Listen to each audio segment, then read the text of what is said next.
Secunderabad cantonment అభ్యర్థిని ప్రకటించిన BJP. Cantonment BJP అభ్యర్థిగా టిఎన్ వంశీ తిలక్ పేరు ఖరారు.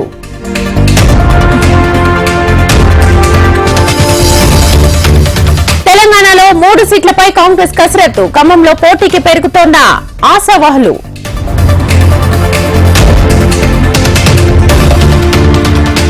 నేడు సంగారెడ్డి జిల్లాలో బీఆర్ఎస్ ప్రజా ఆశీర్వాద సభ. హాజరు కానున్న బీఆర్ఎస్ అధినేత కేసీఆర్. ఆదిలాబాద్ లో కేటీఆర్ ఎన్నికల ప్రచారం. ఎన్నికల వ్యూహంపై కార్యకర్తలకు దిశానిర్దేశం.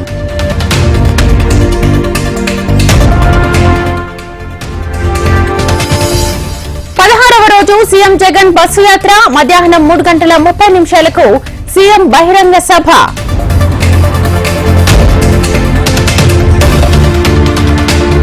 నేడు తమిళనాడులో పవన్ కళ్యాణ్ ప్రచారం. చెన్నై సౌత్ లో తమిళిసైకు మద్దతుగా పవన్ రోడ్ షో.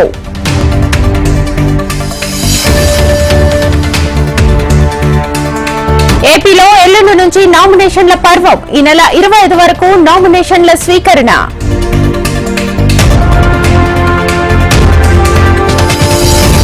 సీఎం రుణమాఫీ ప్రకటనపై హరీష్ రావు రియాక్షన్. పార్లమెంట్ ఎన్నికల్లో ఓట్ల కోసమే అంటూ ఫైర్.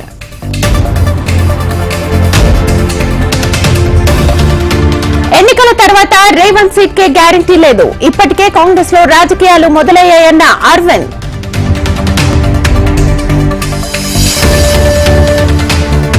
కాంగ్రెస్ ప్రభుత్వానిది కన్నింగ్ రాజకీయం. కాంగ్రెస్ బీఆర్ఎస్ రెండు ఒక్కటేనన్న ఎంపీ లక్ష్మణ్.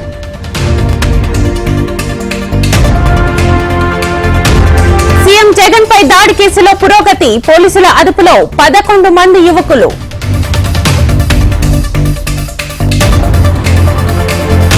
తిరుపతి జిల్లాలో 216 మంది వాలంటీర్లు రాజీనామా. వైసీపీకి అనుకూలంగా ప్రచారం చేసేందుకు సన్నద్దం.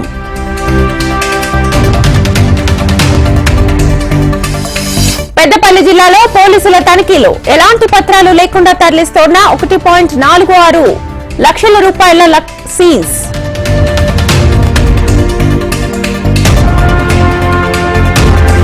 తెలుగు రాష్ట్రాల్లో భానుడి భగభగలు. ఎండ వేడిమికి బయటకు రావాలంటేనే జంకుతోన్న జనం.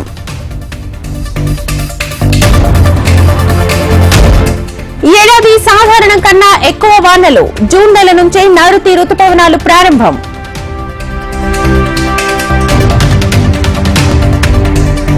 తెలంగాణలో డ్రగ్ కంట్రోల్ అధికారుల సోదాలు. పర్మిషన్ లేకుండా మెడిసిన్ ని విక్రయిస్తున్న ఆసుపత్రులపై దాడులు. సల్మాన్ ఖాన్ ఇంటి దగ్గర కాల్పుల ఘటనలో 2 అరెస్ట్. గుజరాత్ లో అదుపులోకి తీసుకున్న పోలీసులు.